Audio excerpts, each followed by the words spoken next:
और आइए आज आपकी मुलाकात करवाते हैं देश की दिग्गज पुरानी और सबसे प्रतिष्ठित फाइनेंस कंपनियों में से एक चोलामंडलम इन्वेस्टमेंट से। और ये कंपनी 1978 में शुरू हुई थी। 1700 से ज़्यादा ब्रांचेज हैं, 2 लाख करोड़ से ज़्यादा का कंपनी का AUM है। व्हीकल लोन्स, होम लोन्स और बाकी SME लोन्स देने का कंपनी करती है कारोबार। हमारे साथ कार्यक्रम में शामिल हो रहे हैं कंपनी के मैनेजिंग डायरेक्टर और CEO रविंद्र कुमार कुंडू साहब। और सर ने कॉमर्स में ग्रेजुएशन किया है। उसके अलावा ऑटो फाइनेंशियल सर्विसेज में 36 साल से ज़्यादा का लंबा गहरा अनुभव है। लगभग 25 साल से आप चोलामंडलम के साथ हैं। कुंडू साहब, बहुत बहुत स्वागत है आपका। धन्यवाद सर हमें समय देने के लिए। आपको आज विशेष आमंत्रण हमने इसलिए किया है कि ये जो कुछ भी GST कट हुए हैं सरकार की तरफ से, लोग समझे कि इससे बड़ा कंजम्पशन बढ़ेगा, डायरेक्टली इनडायरेक्टली फाइनेंस कंपनियों को, NBFC कंपनियों को भी फायदा होगा। समझाएं सर आपके सेक्टर के लिए। मैं कंपनी पर भी पूछूंगा आपसे, लेकिन पहले एक बार सेक्टर के लिहाज से राय दें, कितनी बड़ी बात है ये? तो बहुत बड़ा कदम है ये, बहुत सराहनीय कदम है और सरकार बहुत सारे कदम उठा रही है। रेट कट किया, फिर CRR कट किया, अब GST कट कर रही है। तो कंजम्पशन को बढ़ाने का काम सरकार चारों तरफ से कर रही है और इसका फायदा बहुत अच्छा मिलेगा चोलामंडलम में, क्योंकि चोलामंडलम के करीब-करीब 55% का जो AUM है, वो व्हीकल फाइनेंस के ऊपर डिपेंड है। और ऑटोमोबाइल में जब GST कट होता है, तो ऑटोमेटिकली उसके प्राइसेज़ कम हो जाते हैं, डाउन पेमेंट में कमी आती है, EMI अफोर्डेबिलिटी बढ़ जाती है।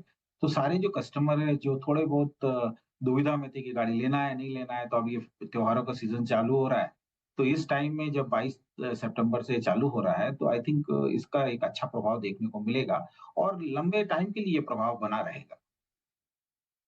ओके, तो बिल्कुल ये अच्छी बात है। तो आप कह रहे हैं आपका व्हीकल लोन 50% है और सबसे ज़्यादा तो इस पूरे GST कट में उन्हीं को फायदा हो रहा है, ऑटो कंपनियों को?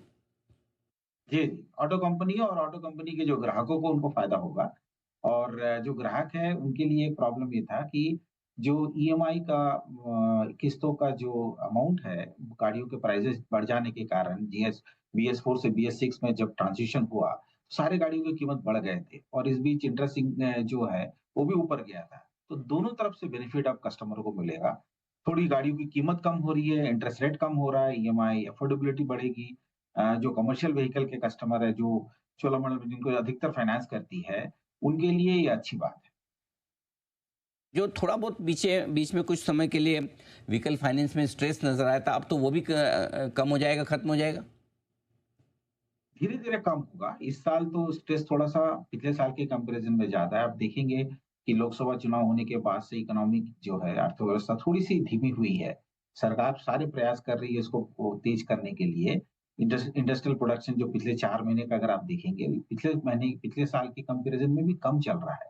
तो उसके कारण थोड़ा व्हीकल फाइनेंस पे हल्का-सा स्ट्रेस ज़्यादा है और इस साल ओवरऑल कंपनी का जो नेट क्रेडिट कॉस्ट है, 10 से 15 बेसिस पॉइंट ज़्यादा रहने की संभावना है। लेकिन कॉस्ट ऑफ फंड का बेनिफिट आएगा, जिसके कारण हमारी जो प्रॉफिटेबिलिटी है, उसमें ज़्यादा कोई प्रभाव नहीं आएगा। इनफैक्ट प्रॉफिटेबिलिटी बढ़ने के चांसेस ज़्यादा है। तो इस साल हम इसी के साथ रहेंगे, अगले साल इसका इम्प्रूवमेंट आएगा। तो कुंडू साहब, एक चीज़ और समझाएं कि क्या फिर इस बार त्योहारी सीजन में आपको उम्मीद है कि मांग बढ़ेगी और आपके डिसबर्समेंट जो लोन आप बांटते हैं उनकी संख्या में भी, मात्रा में भी बढ़ने का अनुमान सही है? यदि हाँ तो कितना? देखिए, एक तो GST कट होने के कारण गाड़ियों की कीमतों के कम होने के बाद, हर गाड़ियों में जो लोन अमाउंट है, वो कम हुआ। अब ये देखने की बात है कि कितना ग्रोथ आता है।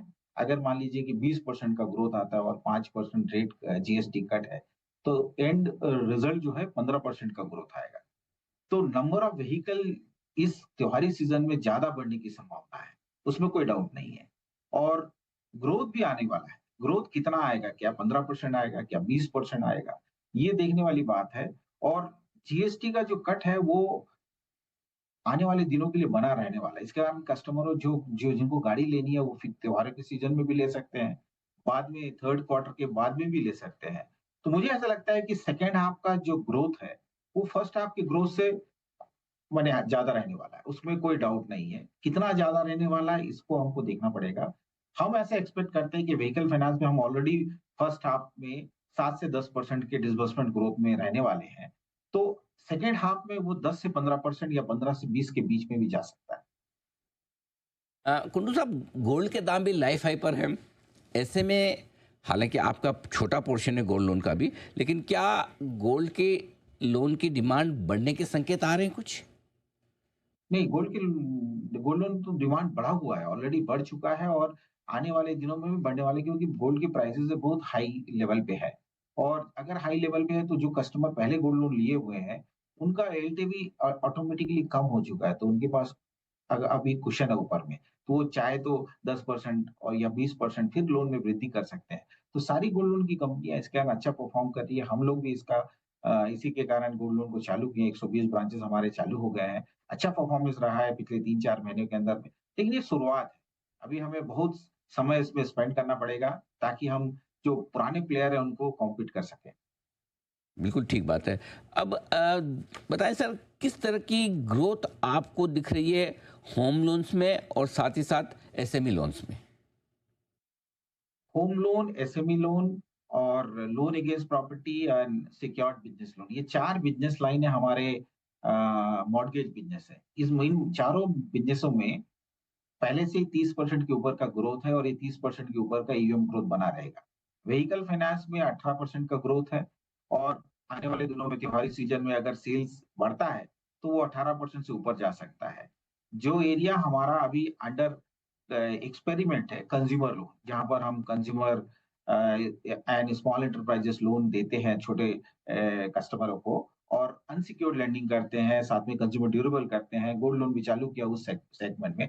वहाँ पर ग्रोथ अभी चालू हुआ है और अगले साल उसमें भी ग्रोथ बढ़ने की संभावना है।